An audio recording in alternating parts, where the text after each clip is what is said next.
Life expectancy is increasing in Western countries, but unfortunately, The conditions of modern life cause disease.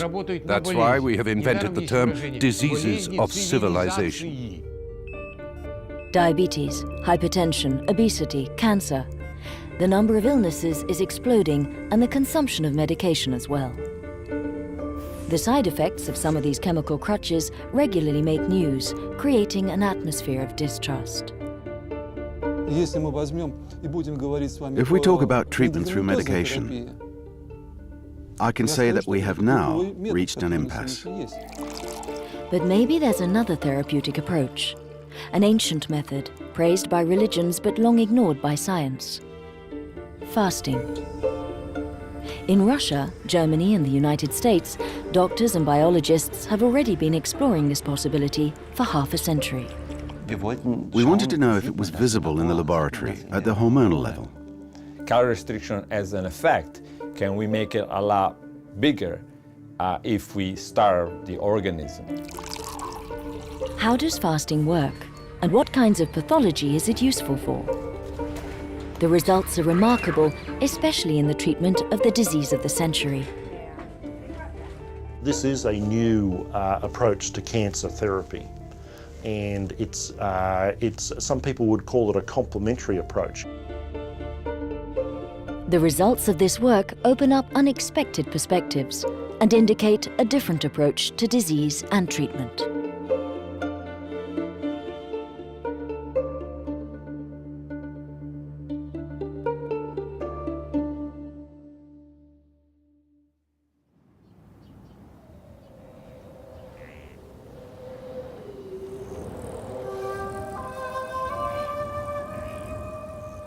A unique experiment is taking place in the heart of Russia, on the Siberian plains. Here, for the last 15 years, fasting has become a central element of public health policy. That policy is based on 40 years of scientific studies unknown in the West, which were carried out on thousands of patients in the former Soviet Union. This research gave birth to the rigorous methods which are practiced here.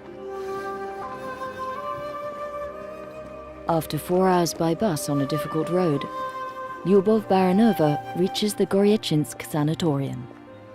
She's come on the advice of her brother, who had been treated with a course of fasting. The shores of Lake Baikal are a few hundred yards away. The scenery is idyllic. Goryachynsk is famous for its hot springs, and since 1995 for its center for fasting. The cures are covered by state health care, and the whole building is reserved for the fasters.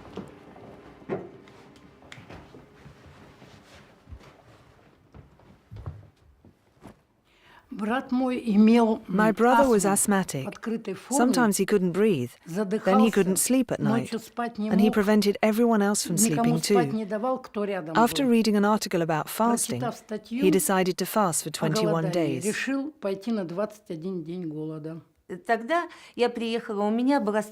I had a terrible allergy to sweet things, like oranges, that sort of thing.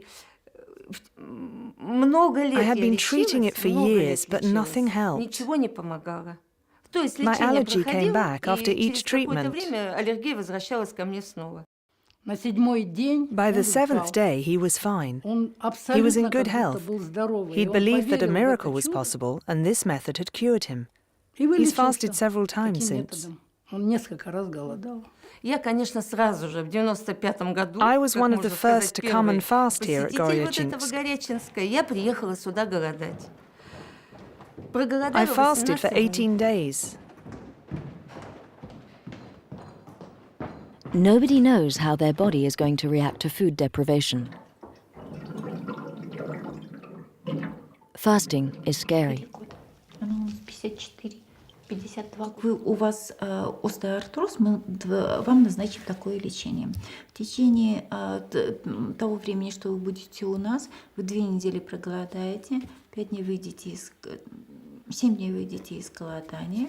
В течение всего периода голодания. The first stage of the treatment is reassuring newcomers. The patient's involvement is essential. по 3-5 минуточек. Много случаев, когда приезжают пациенты, Very often, we get people who have been in hospital. They've had the best clinical examinations, but nothing helped. Fasting is a universal method that can be effective against several diseases. That's why people often come back to sort out their other problems with us. The treatment is absolutely simple.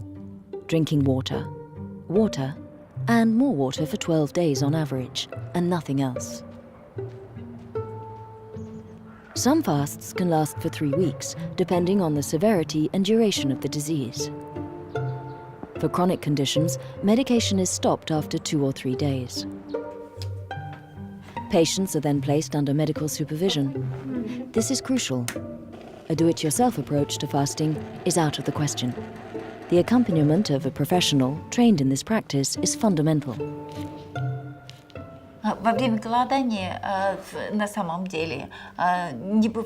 During fasting, there's no real nutrient deficiency. One can observe a decrease in vitamin C, vitamin D and E, and some other components of the metabolism, but these losses are not critical.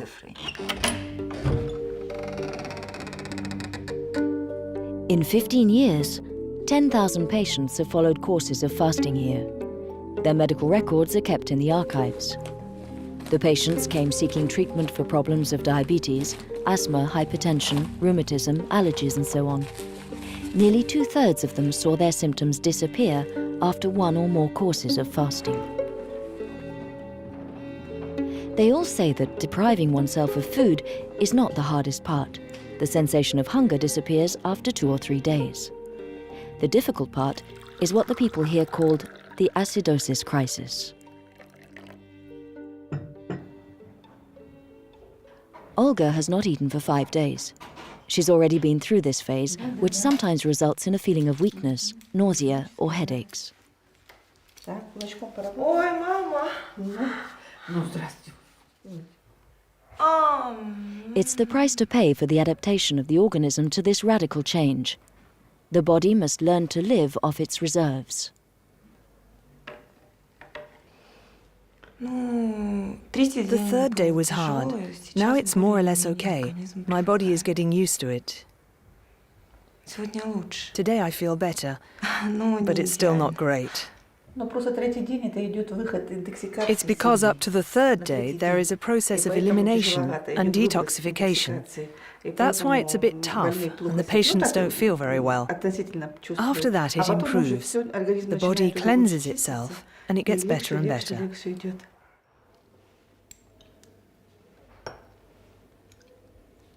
According to Russian doctors, this crisis is a key step in the healing process.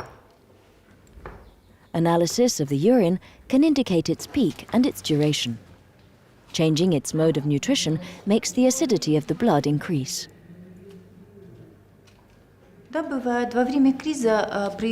During the crisis, all diseases get worse, and sometimes patients have severe pain, as in the case of migraine, for example, or pain in the joints in sufferers from gout or arthritis.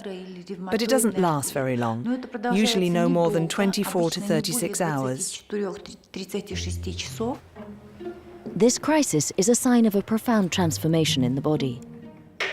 The organism has to feed on itself. But how can it provide the fuel needed for its survival? The body has 3 fuels: glucose, fats, and proteins. The essential fuel is glucose, which the body absolutely needs in order to function. The brain cannot do without it. But after a day of fasting, the glucose supply is exhausted. How does the organism adapt? It soon makes glucose from protein, and particularly from that found in the muscles. It'll also draw on its reserves of fat to create a substitute for glucose. This fasting fuel is known as ketone bodies. It is these ketone bodies that will be the main food supply for the brain. The work is done by the liver, which is a real factory for transformations in the body. Ольга Александровна, проходите, пожалуйста. After the crisis, the body finds a new equilibrium. There are treatments to help the patients cope better with the fasting. Colonic irrigation, body wraps, saunas and massage. The Russian doctors also recommend 2 to 3 hours of exercise daily. All converge towards the same goal, to stimulate the organs of elimination. The kidneys, intestines, liver, lungs, skin are set to work. The body must be allowed to eliminate the waste accumulated in the organism. Today is my 5th day of fasting. Look at my face and my eyes. I look like a young girl. No makeup, nothing. I'm 100% natural.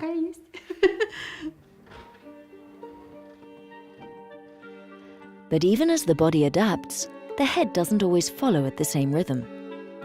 Patients have noticed that the psyche influences the body and can sometimes make it feel needs that it no longer has.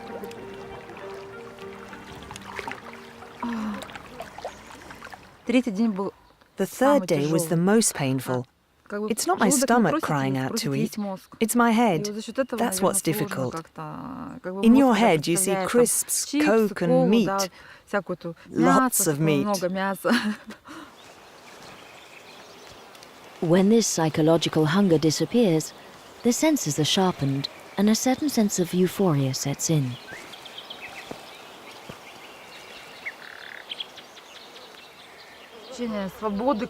I have a feeling of freedom.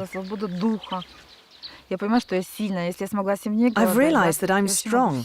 If I can fast, I can do anything. But how does fasting work?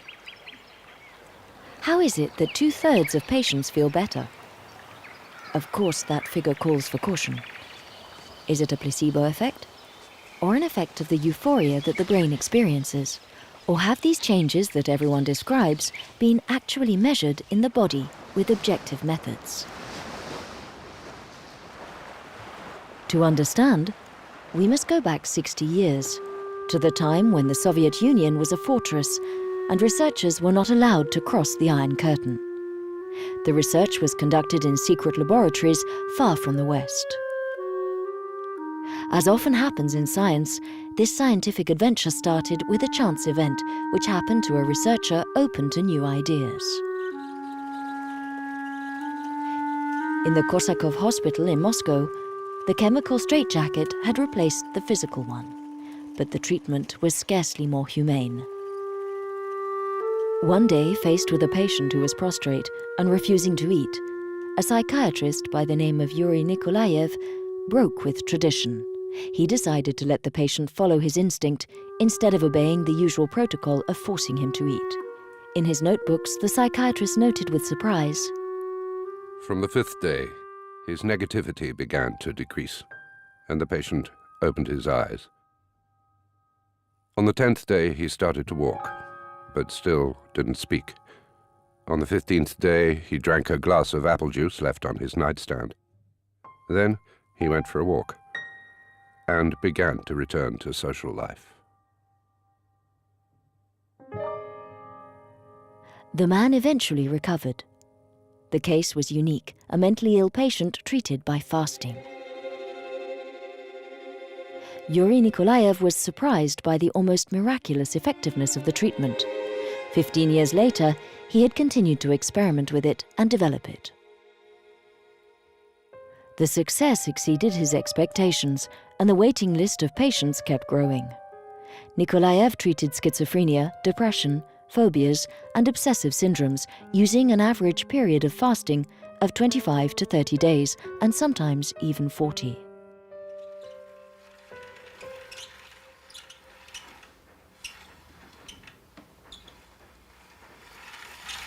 In a small apartment in Moscow, where his father also lived, Nikolaev's son remembers the increasingly strong opposition of the medical world.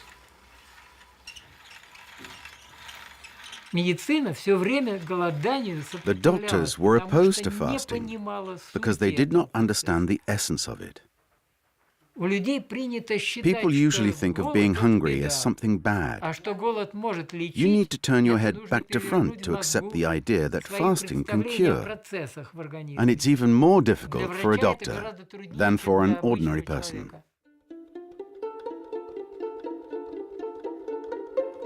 To silence the critics and make scientific history, Nikolaev undertook a vast research program. Physiological and biochemical tests, hormonal parameters, and encephalogram readings were studied during and after fasting in hundreds of cases. The psychiatrists established a correspondence between the observed changes in the body during fasting and the improvement of the patient. Fasting has an impact not only on mental illness, but also the entire personality. The young Dr. Gurvich was part of the research team. He worked for 18 years with the master. Fasting has a stimulant and an antidepressant effect. The stimulant effect takes place during the first week of fasting, and the antidepressant effect in the first week of starting to eat again. The third type of effect is a calming sedative effect. It can be observed after the crisis of acidosis.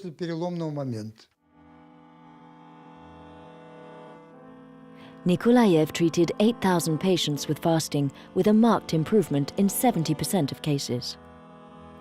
6 years later, 47% had maintained that improvement. Some could resume a normal life and raise a family. But there was another surprise.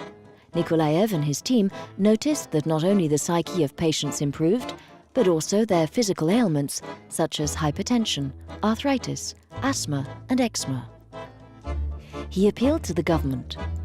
The Ministry of Health was skeptical and launched a campaign to check the results. This was in 1973. It conferred the task to several well-known doctors, among them Professor Kokosov and Professor Maximov. Both were military doctors. They obeyed orders. Until then, I knew nothing about fasting, so I had two objectives: to verify if the method worked, and if so, to explain why. We had to study the secretions of the stomach, liver, pancreas, and intestines, the bacterial profile, the level of immunity, and the exchange of minerals and vitamins. The workload kept increasing with thousands of patients. The researchers confirmed the results of Nikolaev. They compiled precise lists of indications and contraindications for fasting. Indications: bronchial disorders, cardiovascular disorders, gastrointestinal disorders, endocrine disorders, digestive disorders, bone or joint disorders, skin disorders.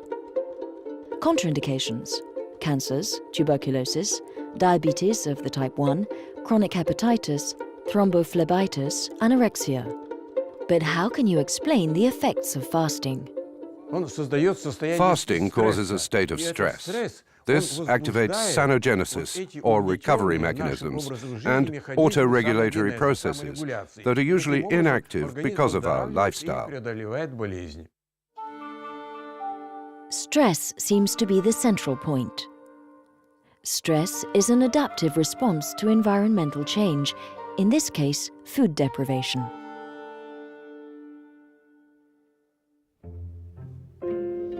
Faced with starvation, the body triggers an alert. This sets off hormonal and neuroendocrine changes. The hormones mobilize the body's reserves. Some also have an anti-inflammatory effect. For the Russian doctors, it is these self-regulatory mechanisms that produce therapeutic effects. Many aspects of blood composition improve, for instance, the levels of glucose, cholesterol, triglyceride, and insulin. Meanwhile, the energy expenditure of the body gradually decreases. Breathing and heartbeat slow down, and blood pressure drops. the digestive system goes into a state of rest.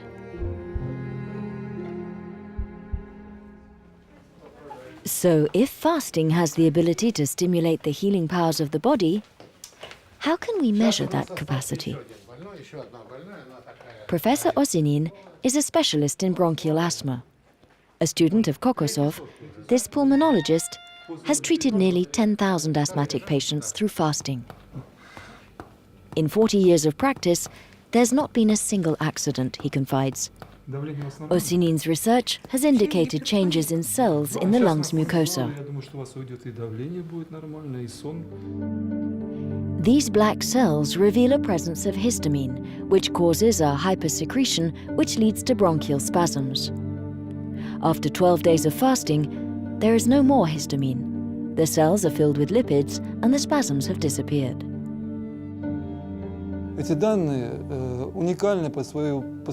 These data are unique because these particular questions have never been asked. There is no equivalent anywhere in the world. We study both general changes in the body and local changes. And we saw the disappearance of substances which lead to edema and inflammation. Bronchial asthma is a chronic disease. It cannot, according to conventional medicine, be healed, but only be contained. Many patients are condemned to rely on inhalers or other treatments that temporarily relieve their symptoms. Osynin's work shows that it's possible to escape this fate. The pulmonologist has also analyzed the long-term effects. His study involved nearly 1,000 patients. After 7 years, the improvement persisted for 50% of patients, those who adopted appropriate eating habits after the period of fasting. Sometimes several treatments were necessary. 10 to 15% were completely cured. Experimental data was collected from the 4 corners of the Soviet Union, with one ambition: to establish fasting as part of public health policy. The Academy of Sciences validated the results and published them in impressive collections, which have never been translated. Despite the magnitude of this work, which has no parallel elsewhere, and the wealth of clinical descriptions and the number of diseases covered, some grey areas still remain. Yes, the lab results show that it works, but why? How do the mechanisms that we call sanogenesis get set in motion? What is sanogenesis? I still don't have an answer to that question. Could the answer come from researchers in the West? Over here, no state has ever funded that kind of research. The pharmaceutical industry is of course not interested. However, the practice of fasting is growing and has recently made its entry into the political and scientific arena.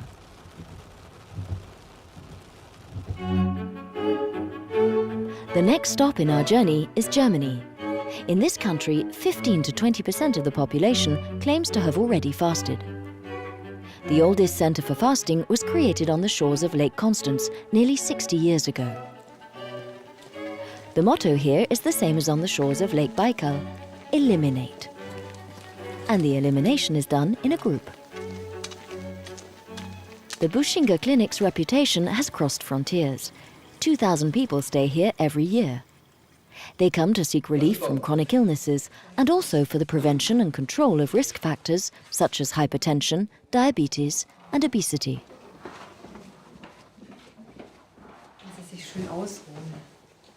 Usually, Jürgen Bahl wears a suit and tie. And no one puts a hot water bottle on his liver. Normally, he works in a glass tower in Zurich. I'm a banker, and I had to travel in the Soviet Union and Eastern Europe. If you want to do business there, you must drink vodka and eat fatty food. The effects have accumulated over the years. My liver had grown 7 centimeters, and I had very bad blood test results. My GP, who is also a cardiologist, told me that's enough. Either you change jobs and finish with Moscow, forget Russia, no more vodka, or you take up fasting. And personally, I couldn't imagine being able to fast. It seemed impossible for me not to eat anything for 3 weeks and be hungry all day without a glass of wine. I'm a gourmet. I couldn't do it.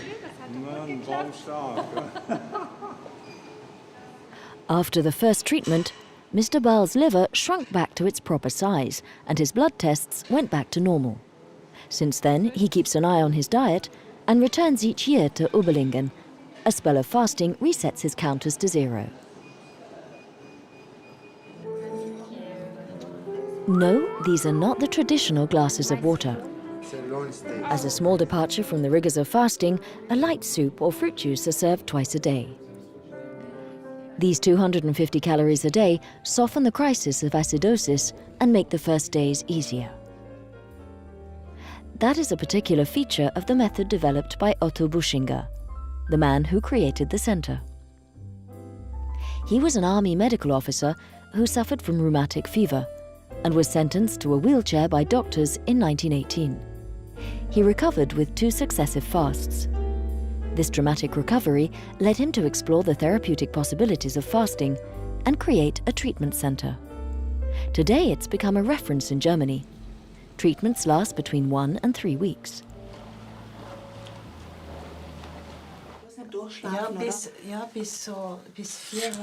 Pauline Valicke has come to the Buschinger Clinic for the 2nd time this year. This interpreter, who lives in Switzerland, suffers from severe rheumatism. She has decided to fast for 12 days. Did I think I wouldn't be able to move anymore? Yes, I did. Last year, I really had a moment of despair. I said to myself, I'm still too young to be bedridden. But that was going to be my life, especially since I live alone. I arrived in February stuffed with pain medication. I had been taking anti-rheumatics, I had been taking cortisone, all the stuff they normally give. And I was exhausted by it all. I felt completely worn out. The fasting has been the opposite of what you might think. Instead of wearing myself out even more, I feel that I'm totally purifying myself. My body has found the energy to bounce back. I'm not saying that I was running and leaping out of the center, but I do feel like my body can now heal itself. I thought I'd always be stuck on medication, but I'm not. I've stopped.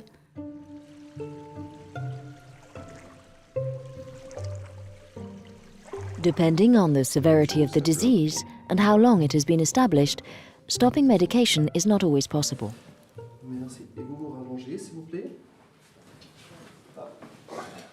This patient comes twice a year for a stay at the clinic.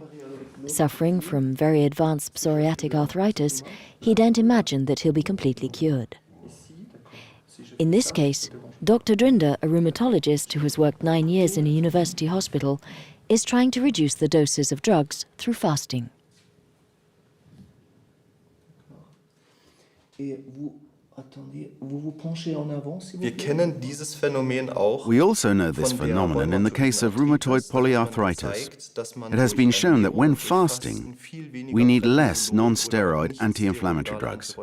That's a good thing, because the side effects of these drugs are not negligible.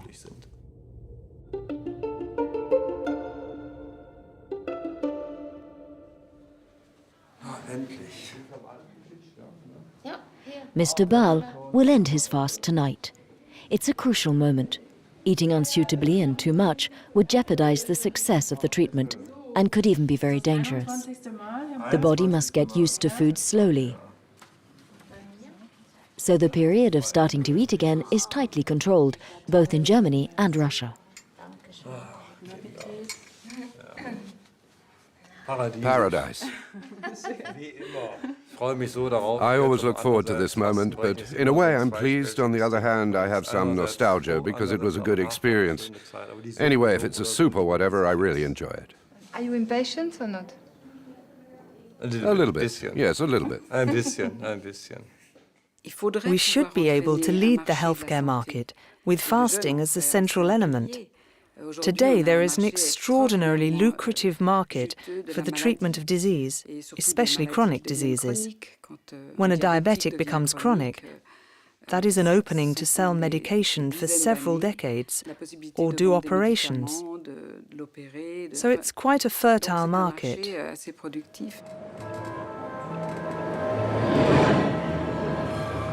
Putting fasting at the center of the healthcare market, taking on the chemical monopoly on disease and cutting the profits of the pharmaceutical laboratories.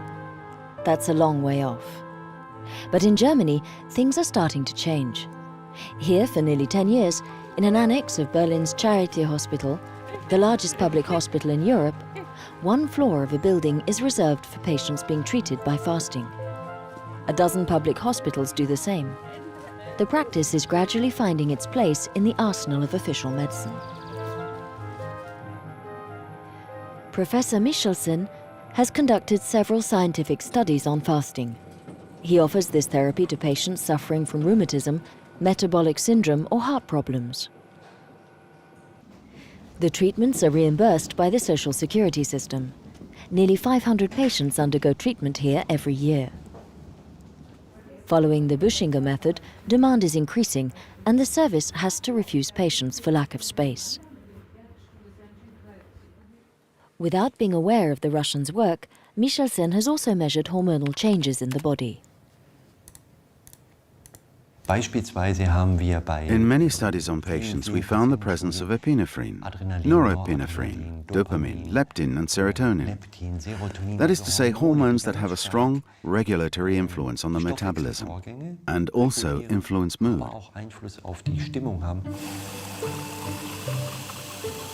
The level of serotonin, often called happiness hormone, is increased. Like the Russian psychiatrists, Michelsen has seen an improvement in mood in patients who fast. He also noticed a reduction of pain and an improved sensitivity of the insulin receptors. He found that fasters showed an increased readiness to adopt a healthier lifestyle after the fast, which would be conducive to maintaining good health. If I had been studying a new drug and got these results, I would certainly be getting calls every day with proposals, financial aid and money for research. But when it comes to fasting, people just say, that's interesting. But there is no real encouragement for the research. It has to change. It's very easy for critics and skeptics to say that there are not enough studies, when we know that no funding is granted for just those studies.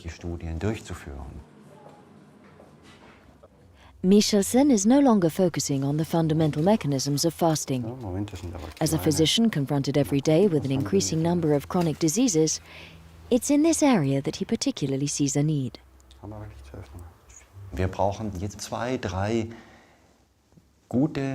We need 2 or 3 major serious studies. I'd say for rheumatism and rheumatoid arthritis, diabetes and hypertension. 3 really convincing bits of research which would show that fasting has its place in therapy just as much as drugs. It would take millions of euros, but the funds are not exactly queuing up at the door of Michelsen's laboratory. On the other hand, critics of fasting continue to brandish a compelling argument: fasting is dangerous. So what are the facts? How can we know the body's limits for fasting? It's impossible to conduct such experiments on humans for obvious ethical reasons. But the study of wildlife can provide an answer. That answer will throw a remarkable light on the mystery of its mechanisms. But let's not jump ahead.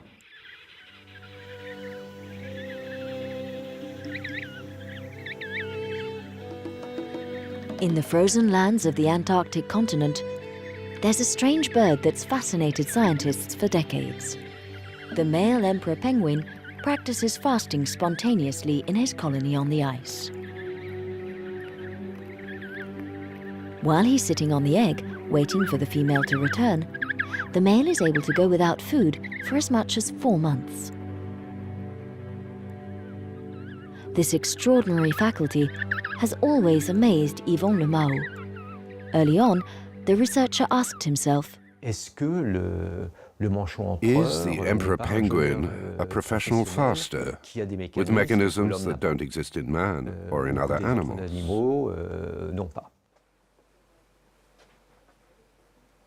In his CNRS laboratory in Strasbourg, Yvon Le Mao brought together all that has been written in the West on the subject. But he couldn't find the answer. However, there are a few certainties. Fasting can be dangerous because as the body feeds on its own resources, it's using up its reserves of protein. But the muscles are composed of protein and the heart is a muscle. When half of the proteins have disappeared, death ensues. Yvon Le Mao and his colleagues decided to measure the percentage of protein used up by the penguins during fasting. This figure is critical to determining the limits of what is possible. The result was remarkable. During most of their fast, proteins provided only 4% of their daily energy expenditure. Fats provided 96%. The body is perfect. It saves its proteins. We can divide the fasting process into 3 phases. Remember, the body depletes its reserves of glucose within 24 hours. From then on, it produces it from its protein reserves. A second phase starts, in which it economizes on protein and makes use of lipids instead. This phase can last for a long time, depending on the supply of fat available. In penguins, it can last for 100 days without problems. But little by little, the fat reserves are depleted. When 80% of the stock of fat has gone, the proteins are no longer saved. The animal enters phase 3 and must eat before it's too late.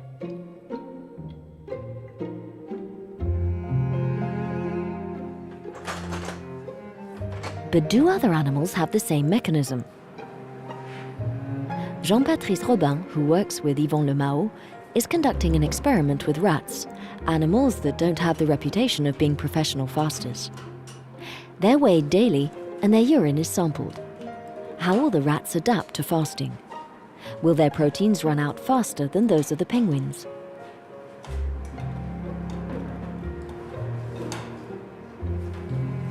Surprisingly enough, the results are similar.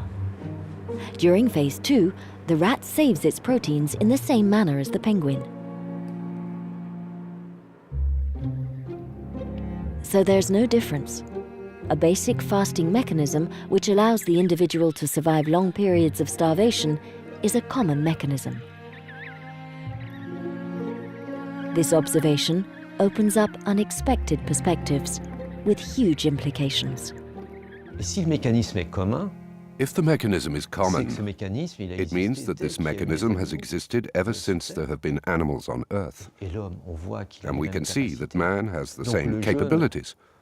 So fasting, instead of being something dangerous, is an adaptation which has existed from the earliest days of life on Earth, and which, at least within the limits we have identified, presents no danger. The ability to fast must have been a coping mechanism shaped by evolutionary history. On that scale, there's not much of a gap between penguins and man. Scientific research has shown that an adult, 1 meter 70 tall, weighing 70 kilos, has around 15 kilos of fat reserves. Enough for a healthy person to keep going for 40 days. From the perspective of evolution, it is likely that survival normally involved periods of fasting. The situation we have today, with regular meals and a well-stocked fridge, is a historical anomaly. So it's not surprising that the body encounters difficulties when it doesn't fast and eats constantly. Our genetic heritage appears to be less adapted to this situation than it is to fasting. So it seems that our body is better equipped to deal with lack of food than excess. So does fasting activate atavistic reflexes rooted in the body's memory? If that hypothesis is valid and the ability to fast is inherited from our evolution, it must be observable in the genetic code. The memory should be inscribed there. But who would be crazy enough to try and find what no one is looking for?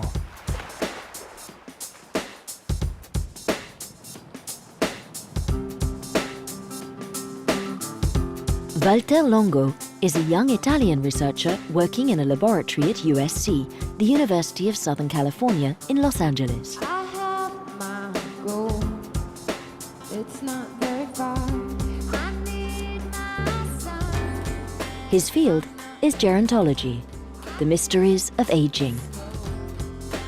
No, not very far. I must be. At 16, he emigrated to the United States in the hope of becoming a rock star.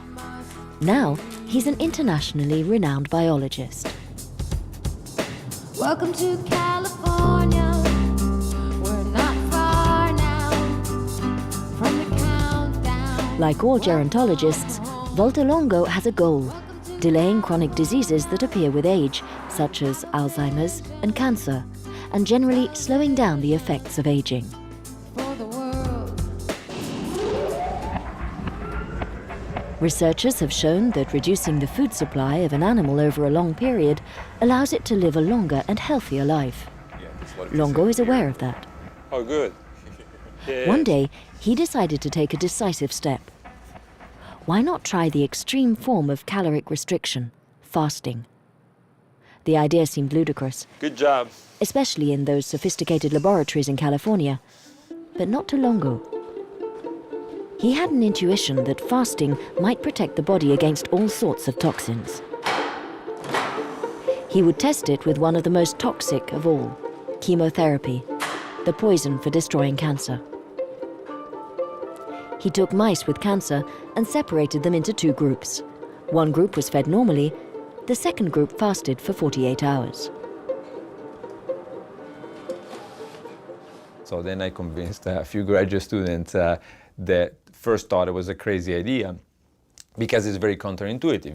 You think you starve something and it's going to become weaker, right? It's hard to, especially for somebody young, but even for somebody very experienced, our own colleagues, it's hard to imagine how you can starve something and that becomes stronger.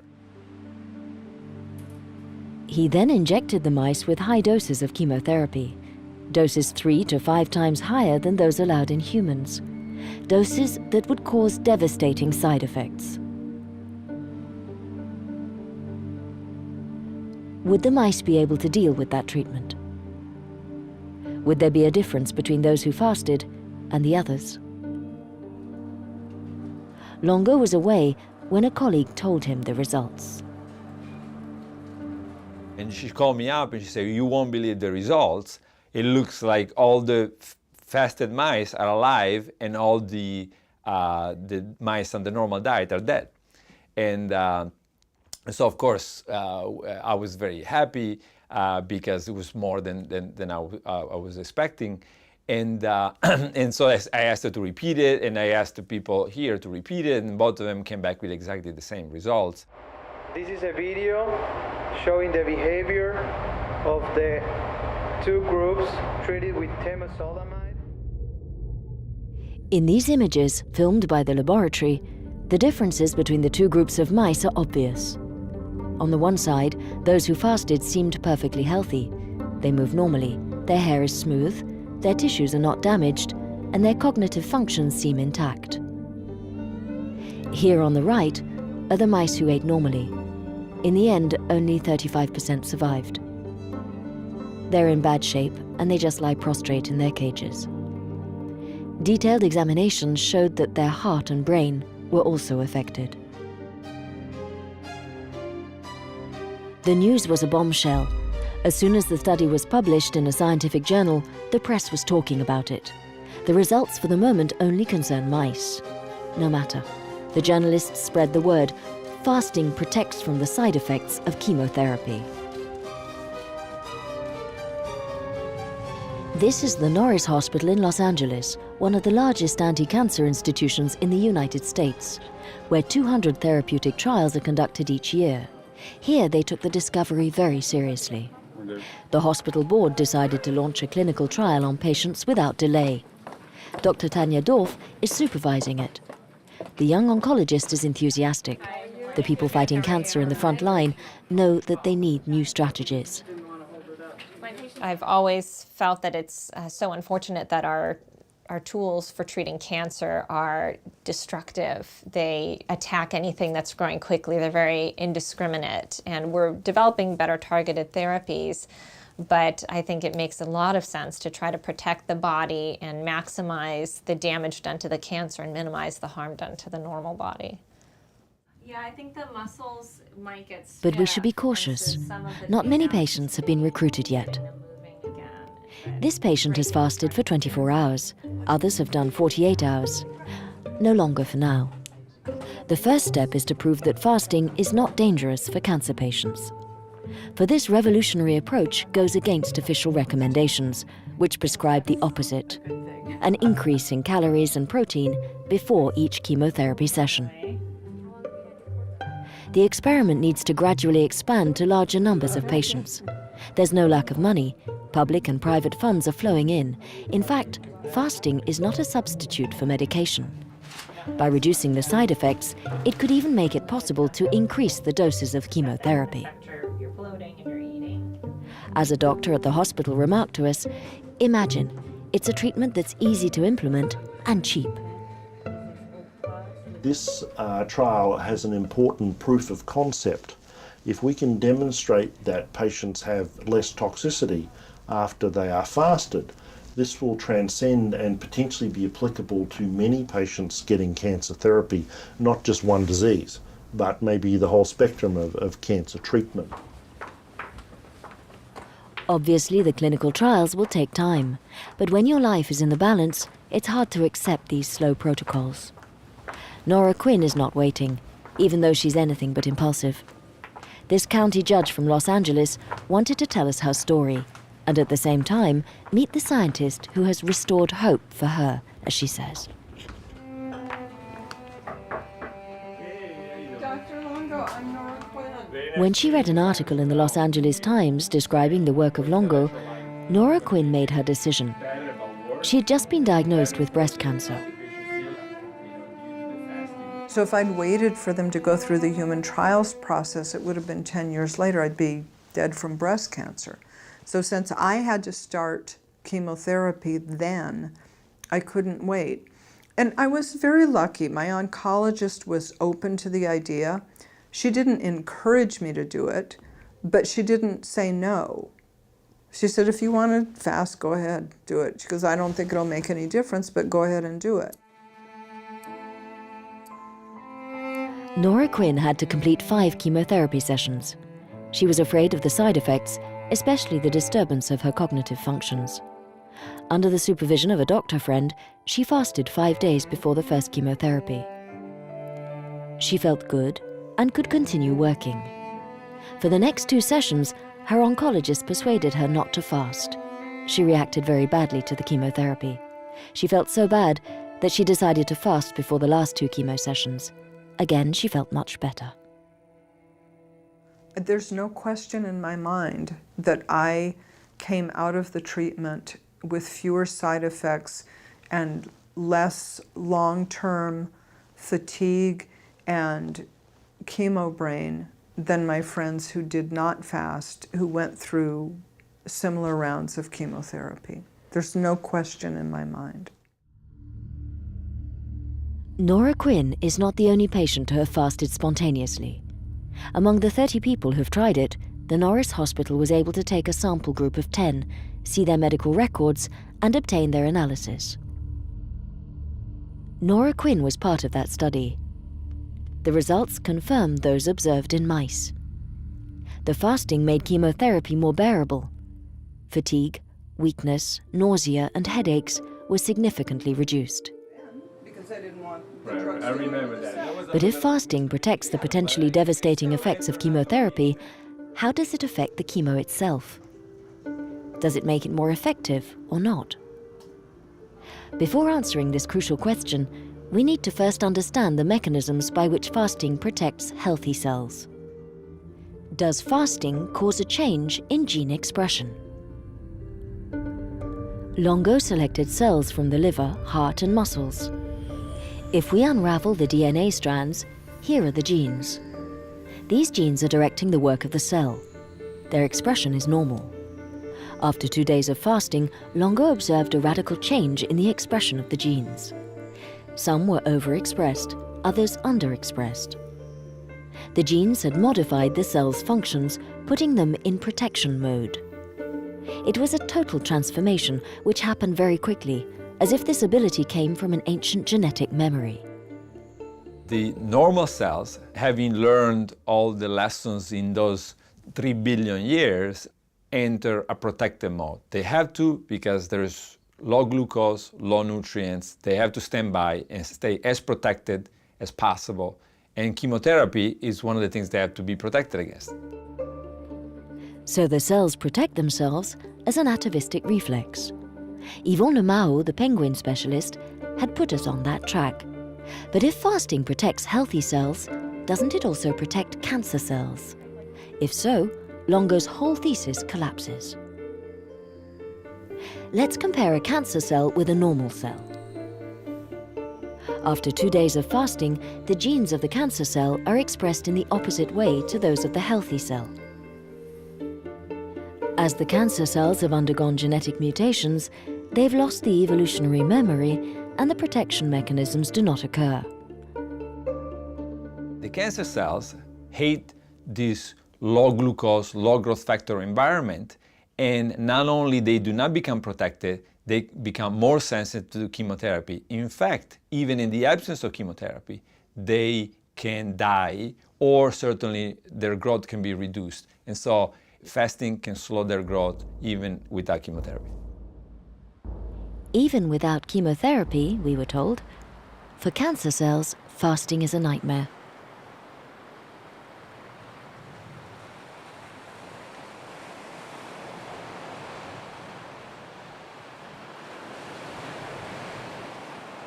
I recently presented at one of the largest pharmaceutical companies in the world, and I basically challenged the executive of the company to come up with a cocktail of drug, not just a single drug, but a cocktail of drug that will have more potent effects in general than fasting will have.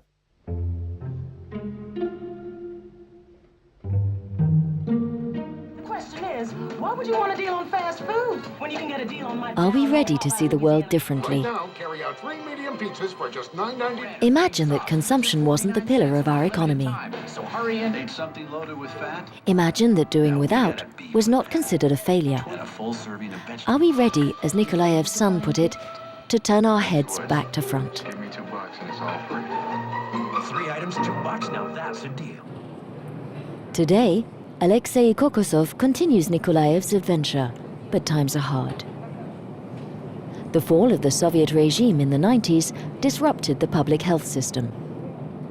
A course of fasting now has to be paid for, and it's too expensive for many Russians.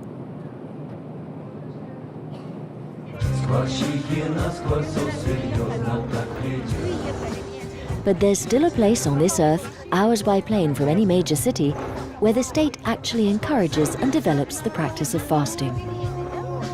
On his way to the Goryachynsk Sanatorium, which is celebrating its 200 years of existence, Kokosov meets up with his former student, Dr. Betaeva. Kokosov has trained more than 100 doctors in Siberia. Does that seem strange? Here, resources are limited, and there's a fragile ecological balance. Frugality is a necessity, so fasting doesn't seem crazy. It isn't seen as a punishment. Abstinence is given its rightful place.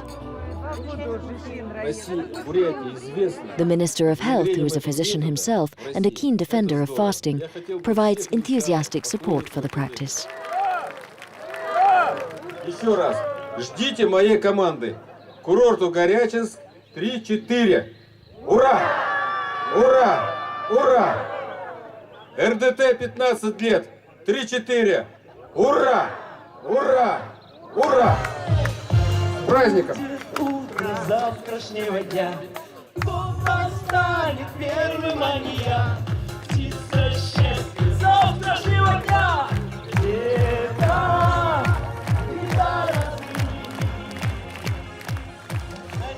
Maybe this little republic should make us reconsider our hesitations and reconsider our healthcare model, which often seems to see disease as a marketing opportunity, and make us think twice about the mirage of growth without limits, when evolution itself has programmed us to cope with deprivation.